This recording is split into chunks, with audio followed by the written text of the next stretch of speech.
Olá pessoal, eu sou o professor Alexandre Henry, do JustTutor, e hoje eu vou falar rapidinho sobre o julgamento antecipado do mérito, um tema que gera muita dúvida nas sentenças cíveis.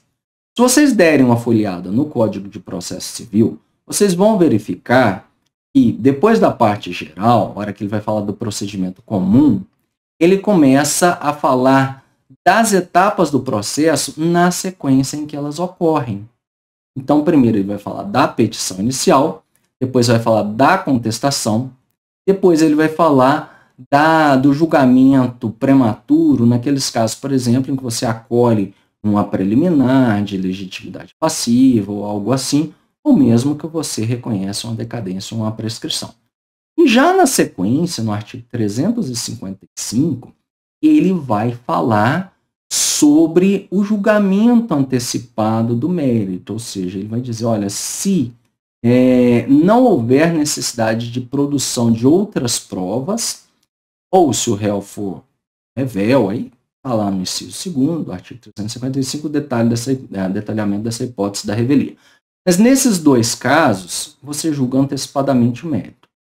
Aí tem muita gente que confunde, fala, então se não houver necessidade de outras provas. Quer dizer que se o juiz realizou uma audiência de instrução de julgamento, teve perícia, teve um monte de coisa, e chegou lá no final, pergunta para as partes, tem necessidade de outras provas? E as partes falam que não, é um caso de julgamento antecipado do mérito? Não, não é. Eu não falei da questão da sequência lógica do CPC? Se vocês olharem, no artigo 357 do CPC, ele vai falar, se não ocorrer nenhuma das hipóteses anteriores, que é justamente a extinção por acolhimento de uma preliminar ou o julgamento antecipado do mérito. Se isso não acontecer, o juiz vai fazer o saneamento do processo e vai decidir, então, sobre as provas a serem produzidas. Isso significa que quando o artigo 355 do CPC fala que haverá julgamento antecipado do mérito no caso de não haver necessidade de outras provas, essas outras provas às quais o Código se refere são aquelas diversas das provas produzidas pelas partes nas suas manifestações iniciais. Em regra, petição inicial, contestação e, às vezes, réplica por parte do autor. Se o juiz saneou o processo, já não se fala mais em julgamento antecipado do mérito. Se houve a produção de qualquer outra prova, por exemplo, uma perícia, uma audiência de instrução, uma inspeção judicial, se isso aconteceu, também não se fala em julgamento antecipado do mérito.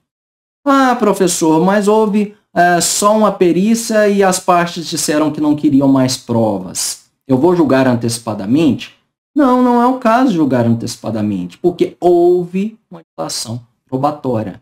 Se houve, você já passou da fase do 355, você iniciou a parte que está além disso, que começa lá no 357 do saneamento do processo, fez um monte de coisa nos autos. Não se fala nessa hipótese, pois em julgamento antecipado do mérito.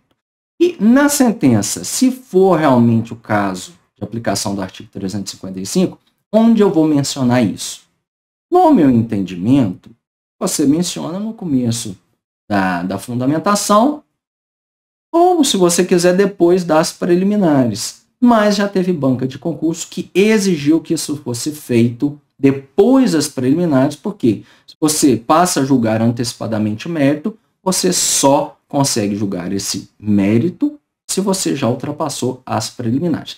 Então, eu achei que a banca foi muito exigente nesse ponto, não havia muita lógica nessa cobrança, mas, aliás, não havia muita lógica, não, tem uma certa razão, né? Mas não é uma exigência técnica. Agora, se houve uma banca que cobrou isso, e não há problema em você falar de julgamento antecipado do mérito antes de analisar o mérito, mas depois de analisar os preliminares, é o recomendável a se fazer. Certinho? Um abraço do professor Alexandre Henry e até as próximas dicas.